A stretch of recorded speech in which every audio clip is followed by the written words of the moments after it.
more people doing doper things aligned with what I'm trying to do, natural collisions with other people, whether it's creators, entrepreneurs, or just people working on interesting projects. I want more of that. All right, we're out here, New York City, vlog number 2. It's going against everything in my better judgment to film. My introverted tendencies are flaring to the absolute max, but fuck it, we're doing it. You gotta push yourself to do hard things. That's what we're doing. Why are we out in New York? 3 main reasons. The first one, Lauren and I are considering relocating from San Diego to New York. This is where we used to live, but also it's like really good for the creator entrepreneur stuff to be in either New York or LA. So this weekend, we're gonna simulate what a life would be like in Brooklyn. But today's Thursday. I came to New York a few days early. I wanted to spend time walking around the city and just freely document without any objective. I've got a few people that I'm gonna meet. I just signed with a new management team. They're out in Chelsea, so I'm gonna go and meet them later today. We'll film that. But I spend a lot of time doing, not a lot of time thinking, not a lot of time ideating. And what I'm realizing is, in order to go from zero to kind of like getting on your way, where I'm at with content or whatever, you really have to work extremely schizophrenically, like hair on fire, so much to do, so much urgency. You really have to start with that because you have to kick yourself into this mode of fight or flight nonstop to really push the ball forward. But at some point, you'll hit a plateau where you'll either start burning out or the newness of like original thinking will start going away because you get used to that level, right? Anytime your body starts getting used to something, you stop putting out 100% effort because you find cheat codes subconsciously.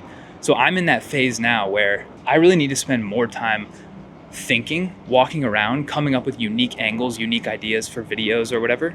And so one of the goals in New York for these 2 days is to just walk aimlessly without AirPods. I don't want to put AirPods in. I don't want to listen to podcasts. I just want to walk and think and let the movement and let the exercise of the walking kind of open up my mind. No objective, no purpose. And we'll see what we see.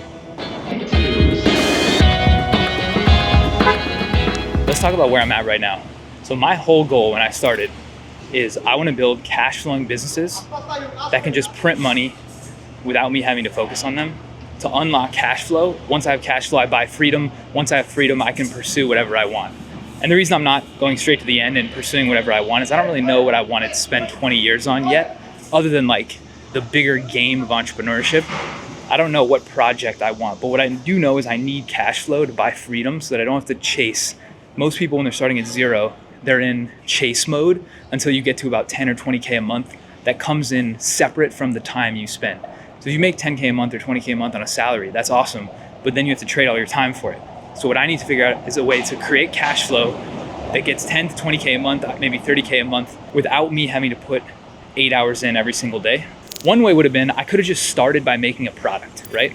Could have made physical products, but once you start doing business, you realize selling physical products is a very tough road. I could have started making a software product, right? Let's say I hired a developer, paid out of my savings account, or got them to partner and gave them half the equity, and then started building a software product.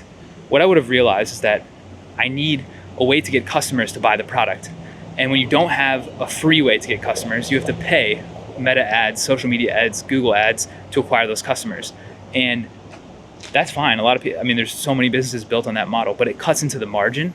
When it cuts into the margin, you need more customers to make more cash flow.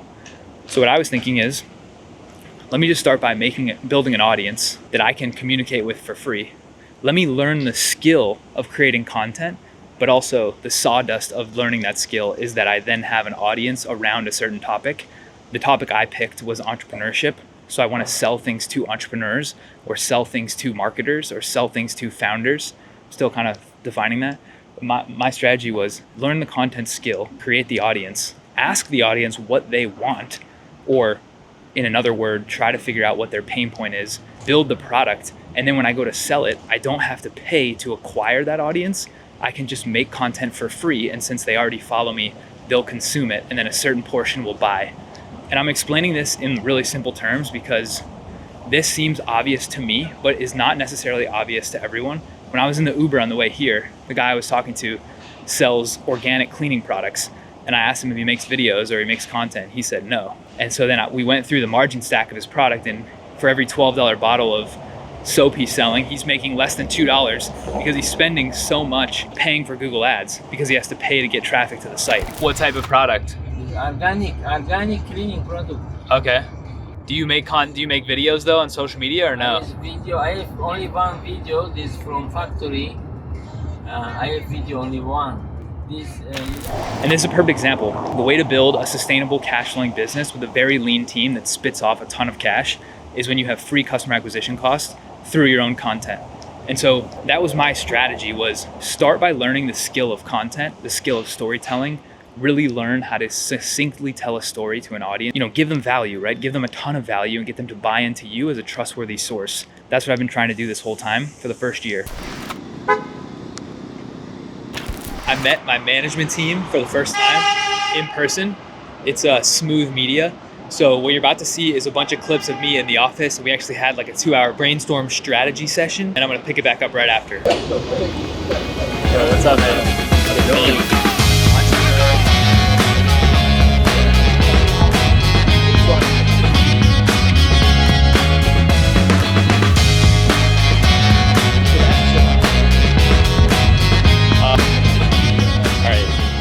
Yeah, so that was really, really good to record and also do in person. I've basically been building in a silo this entire time. And because I'm doing that, it's really hard to get feedback and have a gut check strategically if I'm doing things correctly, or if there's a suboptimal strategy that I'm running that could be better. So to have like really smart people on the team who are helping bounce that back and forth and do like a live session was sick. Again, these are like obvious things to people that work in person, but when you're remote alone, you're playing for convenience. So I was super happy to meet them and like get to actually break that down. So yeah, I'm heading to dinner right now with Lauren. I'll film some of that, getting some sushi. But yeah, been a great day.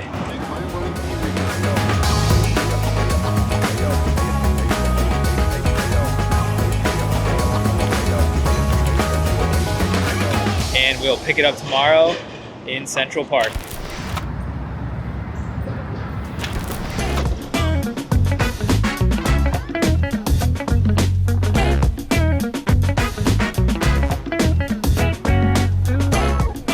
All right, here we go. Central Park. Really only 2 goals here. 1, walk around, be in nature. I didn't bring my camera, I didn't bring anything. I just want to sit there and cook on ideas. This question of like, where do great ideas come from? The simplified answer, I think, is it comes from collisions of 2 unlikely categories of source inspiration. One is the one you really know the best, and the other is something that you're looking at with novel eyes, with a new perspective, and you can draw a metaphor that the people that are specialized in that second domain may not see. And it's the intersection, it's the Venn diagram intersection where the great ideas come from. And so the tactical is you need to spend more time not learning things in your domain if you're focused on this content. You're trying to crack this content code, which not everyone needs to, but if you're building any business, you need distribution, and the easiest way to get free distribution at scale is content. So to me, there's no higher leverage thing to do if you want to win with business than to figure out how to make content that works at scale. I think we're gonna go find some breakfast. I'm gonna walk the West Side Highway, walk down. All right, bagel secured. If I would have had one more coffee without food, I probably would have had a heart attack.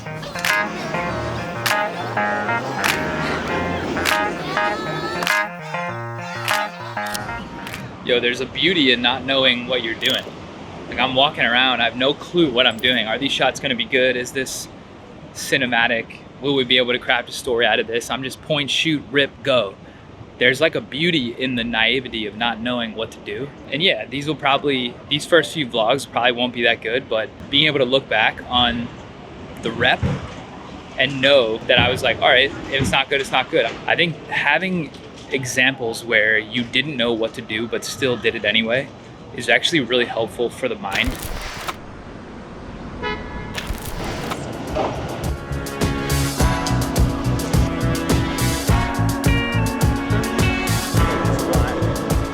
Character unlocked. What up, vlog?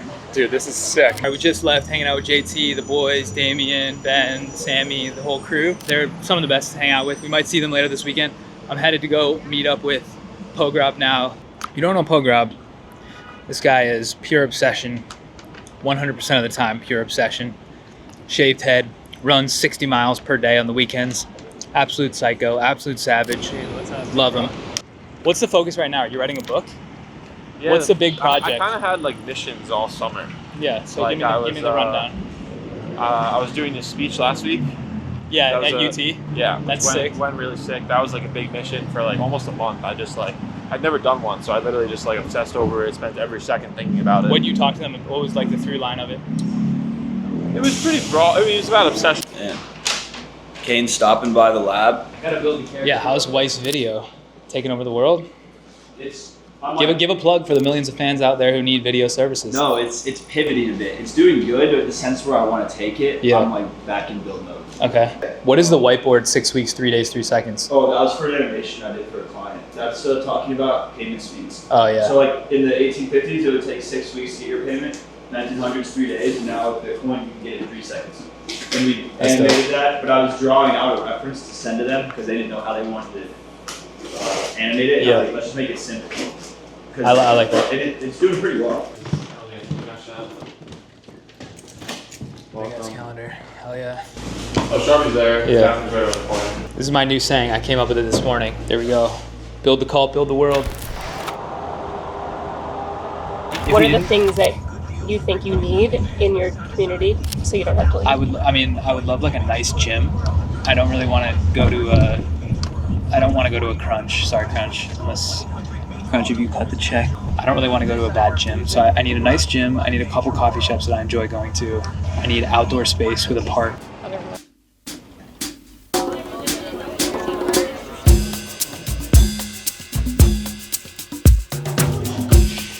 Here we go, Brooklyn day 3. I gotta put my sunglasses on, I'm down bad. I had 4 drinks the day where we explored neighborhood by neighborhood. Lauren, give them the rundown. Where are we going first? Give us a schedule. So I think we're going to start Cobble Hill, Prospect Heights, Greenpoint, and then we're going to go to the other side of Williamsburg, and then we're going to end the day in Greenpoint.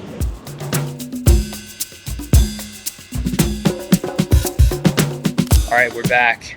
This is Saturday evening. We are now in Greenpoint. This is what we came into the weekend expecting would be the place that we moved to. We had never been here, but all of our friends were telling us Greenpoint was the spot.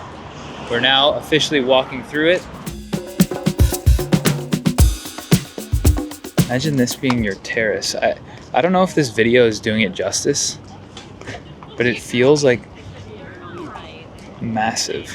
Imagine living in one of these squares stacked on each other buildings. This being your walk. Imagine Waffles.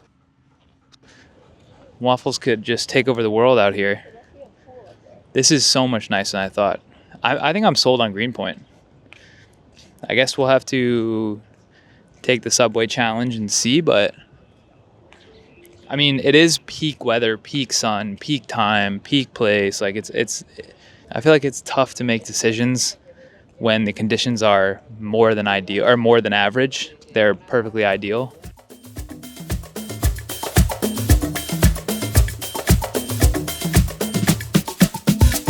The vlog is officially coming to a close. This is Saturday evening. It is now dark. We're running out of things to film. Let's give our recap of the weekend. Day 1 on Thursday was just walking around the city, bopping around. Met with the management team, discussed strategy, went pretty deep on how the content's evolving.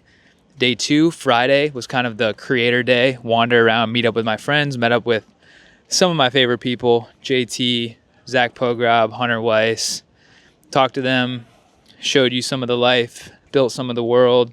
Friday night into Saturday was kind of the where should we live in Brooklyn day.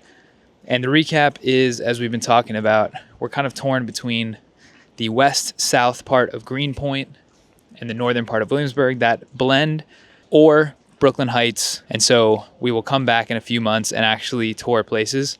That is the wrap on the vlog. We will catch you guys in the next one. And until then, build the cult, build the world.